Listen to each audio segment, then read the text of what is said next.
All right, in this lesson, we're going to take you through bad debt, helping you understand bad debt and look at the mechanics from a journal entry standpoint of how we process bad debt on our book. So let's get started with bad debt. So kind of the basics here. When you extend credit to customers, there is always a chance that bad debt will occur.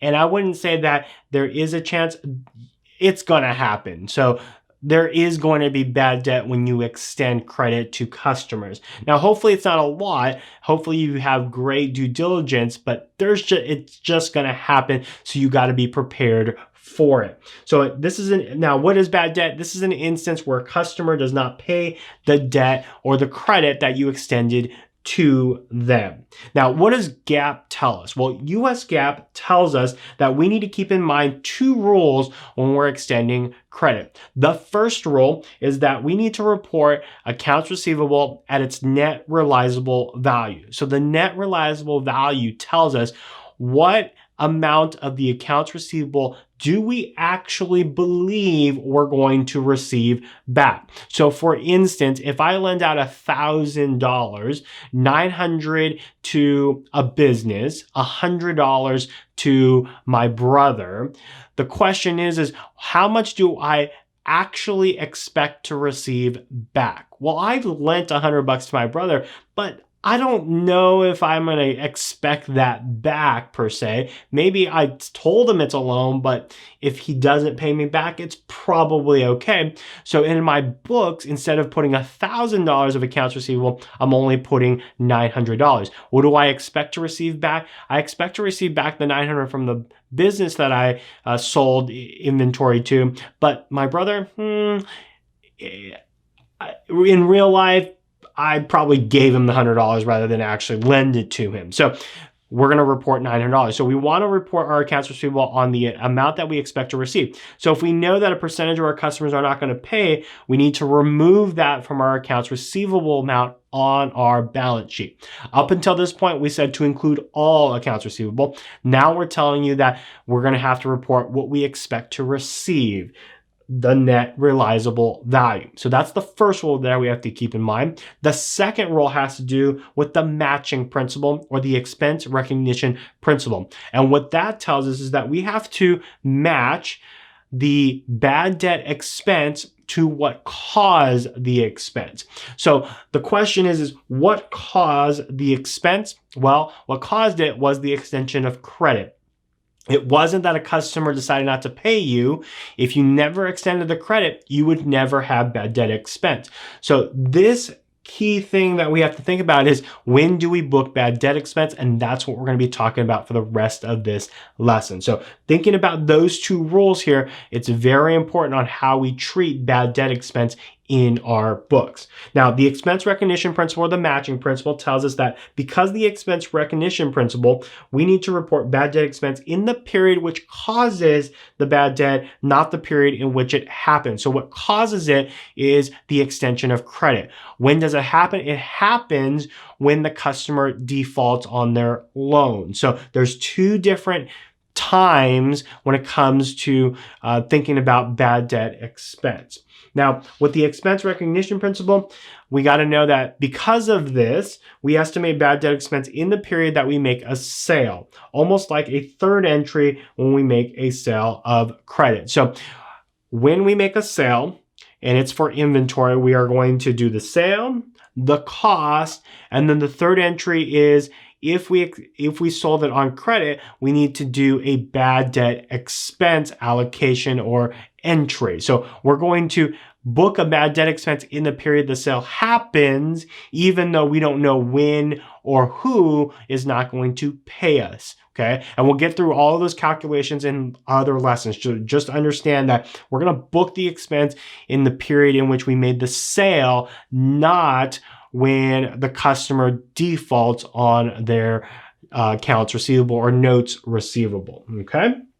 This is called the allowance method, and it is required by US GAAP. There is another method called the direct write-off that is not US GAAP, so we will not cover that, but know that we are using the allowance method where creating an allowance or a cookie jar. And then when the bad debt expense happens, we take the cost out of the cookie jar to relieve the receivable. And more on that later on.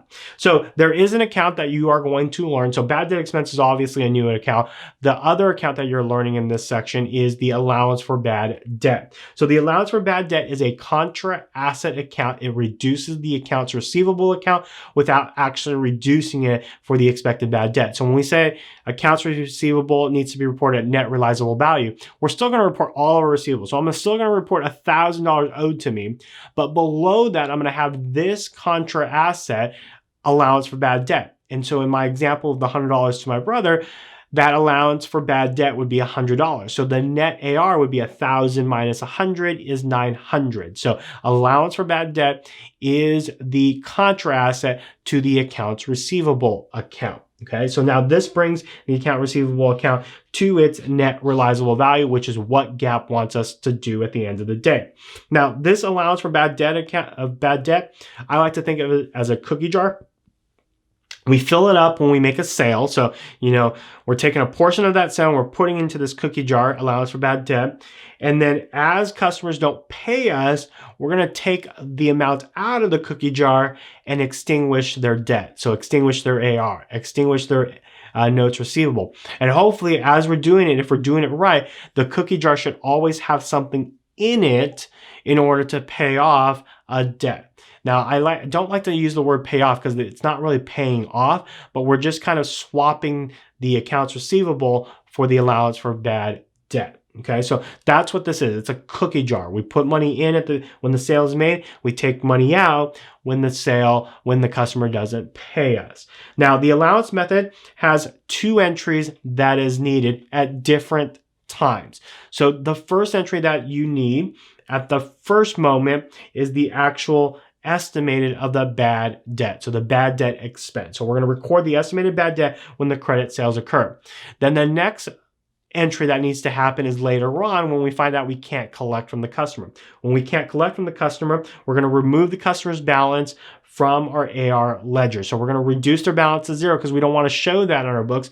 We may keep an Excel spreadsheet of how much they owe us, but from our book standpoint, we need to write it off because we don't expect to collect it. But we should keep that on a note or an account, like an Excel account, so that if the customer comes back to us before we sell them anything new, we say, hey, you owed us $1,000. You need to settle that $1,000 before we sell them anything else new. So again, we keep track of it, but we need to zero out in our account. Now, the allowance method, the way that it looks like from a journal entry standpoint, looks something like this. The first entry, when we make the sale, we're going to make all the sale entries that we talked about in section 6 and 7, but we'll also do this entry as well. We're going to debit bad debt expense and credit for allowance for bad debt. That's our bad debt expense entry. I'm going to show you how we get to the numbers later on, but just know that when we make the entry for the sale, we would also do a debit to bad debt expense, credit to allowance for bad debt for the amount that we expect not to receive on that credit sale. Okay. The second thing to think about is that when we go to the customer and the customer doesn't pay us, and the bad debt is realized, we're going to make this entry. We're going to debit bad debt, allowance for bad debt. So we're going to take money out of the cookie jar, and then we're going to credit accounts receivable. We're going to reduce the receivable to zero because we can't show it on our books because we don't expect to receive it anymore. Okay. So those are the entries that we are learning in this section.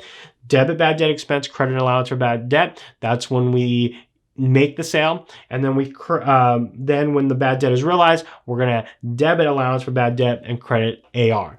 Now, one thing to note is when we make the sale, we're not saying that what's the chance of bad debt for that one sale. We're going to use a percentage, or we're going to use some schematic that tells us we're going to estimate what the bad debt would be on this sale, even though that this sale, that customer might pay us. There might be another sale where a customer doesn't pay us their total amount. So as we do this, yes, we're going to do this after every sale, but also understand that we're not saying that this is directly associated with that sale. It's based on an estimate and historical information that provides us that rate or the amount that we're going to put in these boxes. So that's kind of the allowance method. That's the entries that you need to know as we're going into this section. So that is a look at bad debt. We'll go through this more and we'll kind of tack on things from different sides to build upon your knowledge on bad debt and how we report it from an accounting standpoint. So I hope you enjoyed this lesson, and we'll see you in the next video.